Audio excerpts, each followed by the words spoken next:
Next, I'll be teaching lacrosse.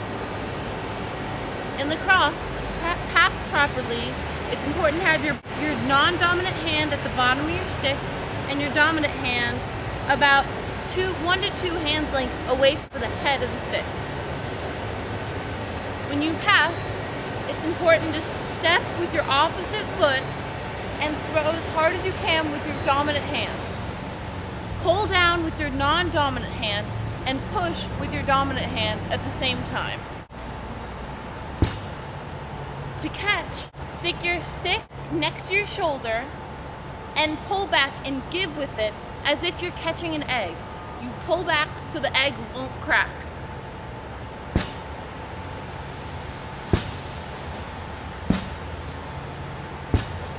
Again, your bottom hand, your non-dominant hand, should be at the bottom of your stick, and your dominant hand should be towards the top of your head of the stick, about 1 to 2 hands lengths away from the head of the stick.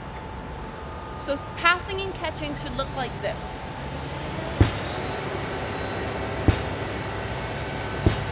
Make sure you step with your non-dominant foot to give more power in your pass. Then, once you get better at throwing and catching with your dominant hand, it's important to switch to your non-dominant hand as well. Same thing, non-dominant hand at the top of the stick, dominant hand at the bottom of the stick. Push with your non-dominant hand, pull with your non-dominant. Make sure you give it a push-pull motion so it gets as hard as it possibly can.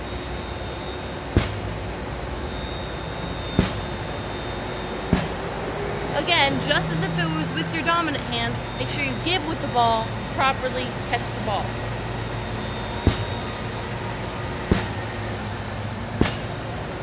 That is how to throw and catch.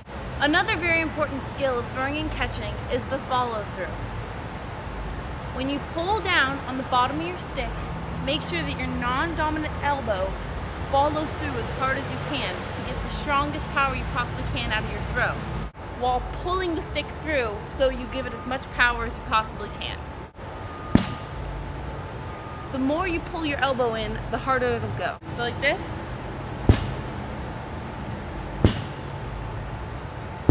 Again, I'm stepping with my non-dominant foot, whichever one I'm not using, to give it a harder throw. So with the step and the pull and the follow through and the push, it'll be a very strong pass. So you can do the same thing with your non-dominant hand. So non-dominant hand on top, dominant hand on the bottom.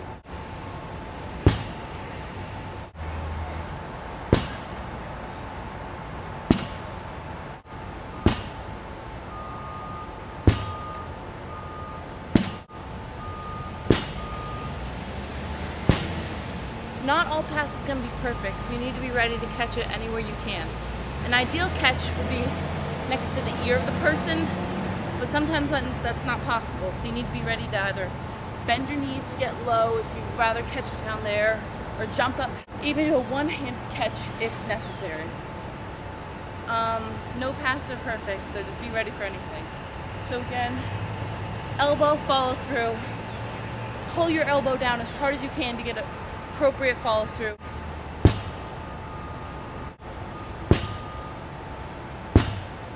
You can get left and right hand.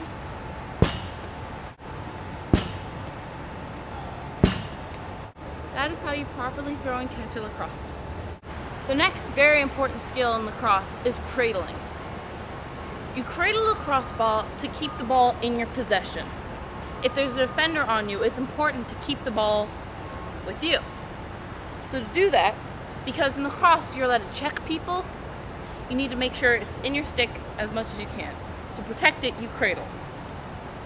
There are a few different ways of cradling. It depends on how you're coached, but the most appropriate way of cradling is from shoulder to the middle of your nose.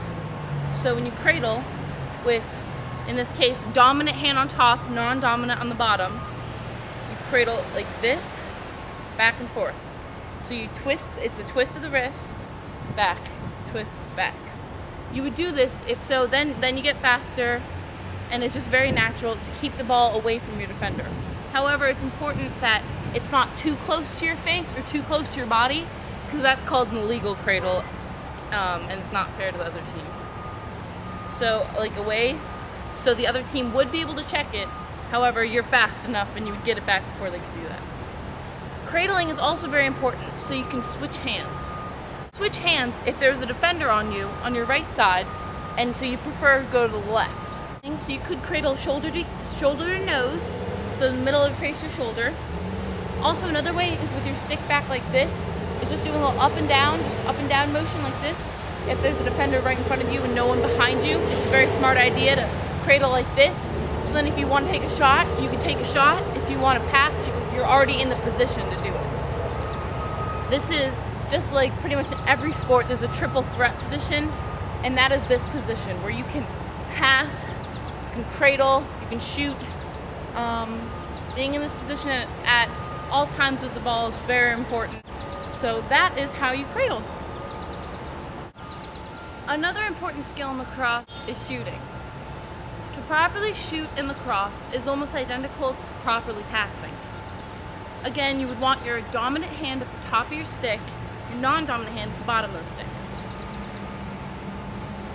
To shoot, it's again almost the exact same motion as a pass, where you pull down on the bottom of your stick and push with the top of your stick with a push-pull motion. Again, just like the pass. Pull your non-dominant elbow as hard as you can and swing it back as hard as you can. So it would look like, without a ball, it would look like this. You want to step with your non-dominant foot to give it as much power as you can. So take a shot. Imagine there's a goalie standing in the goal. Big stick, taking up a lot of space. Clearly it's important to shoot around the goalie. The most appropriate places to shoot are the top left and right corners and the bottom left and right corners. The stick of the goalie will be in the top right, so that corner probably wouldn't be suggestible either. So the top right corner, and honestly the bottom left and right corners are the most easily accessible to get to if you're trying to score, because the goalie's reflexes aren't as fast to get down there as they are just to move to the other side. Important to swing your arms down and aim for the corner. Again, like almost every sport, follow through is really important. So follow through to exactly where you want the ball to go, and it should go there.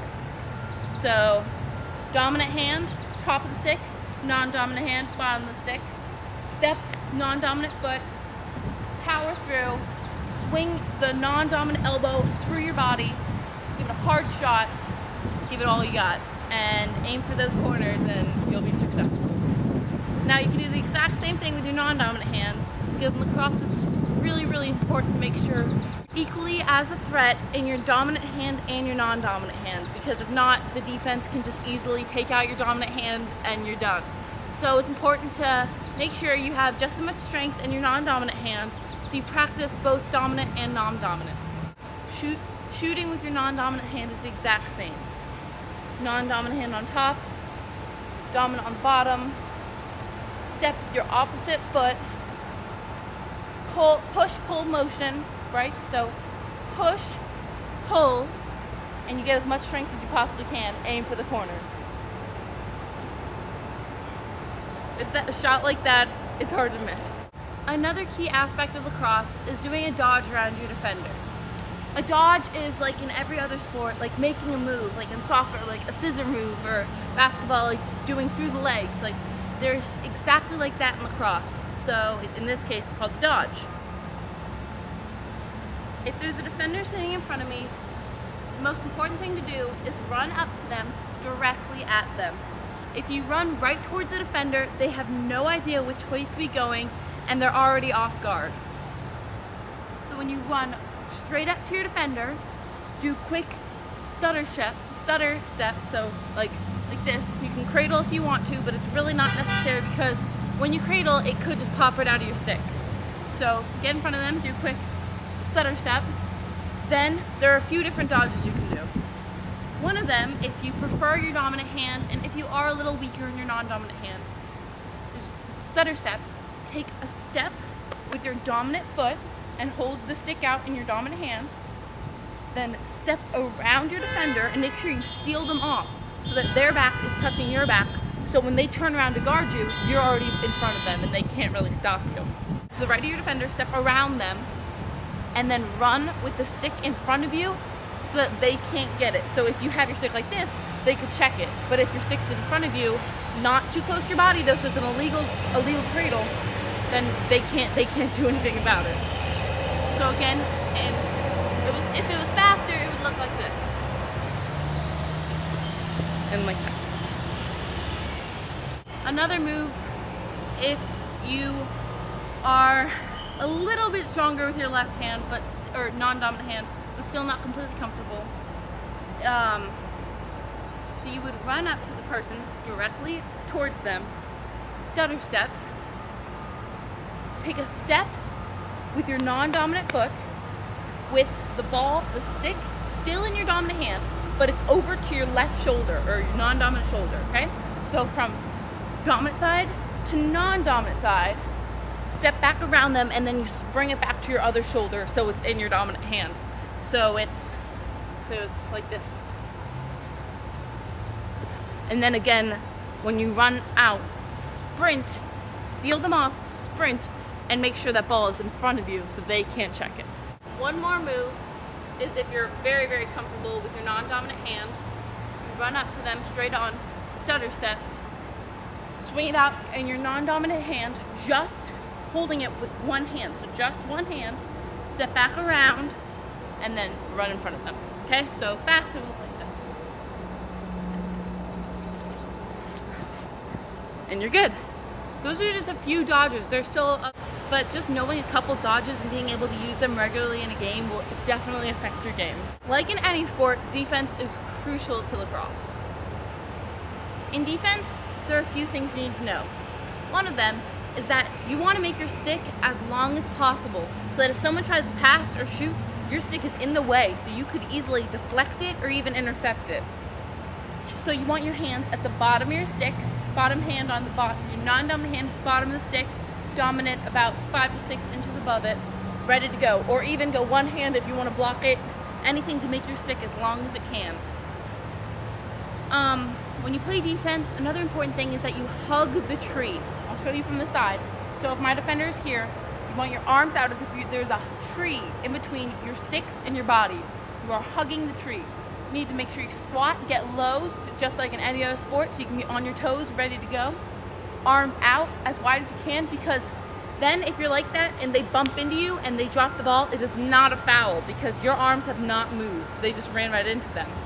However, if there's a defender against you like this and you extend your arms to hug the tree, they will call a foul on you. You make sure your arms are out, squat, and you just shuffle or run, whatever is more comfortable to you, with your stick shadowing the attacker's stick. So if she's about to go like this, your stick is right next to hers. If she switches hands, your stick is right next to hers. You need to make sure your stick is together all the time. So again, arms out, hugging the tree, squat, and be ready to go. Make sure you're always watching the ball and your girl, and so you're always ready to slide and help your teammates if necessary. Defense is crucial to lacrosse, so it's important to make sure that you know all the basics to it before you get really advanced.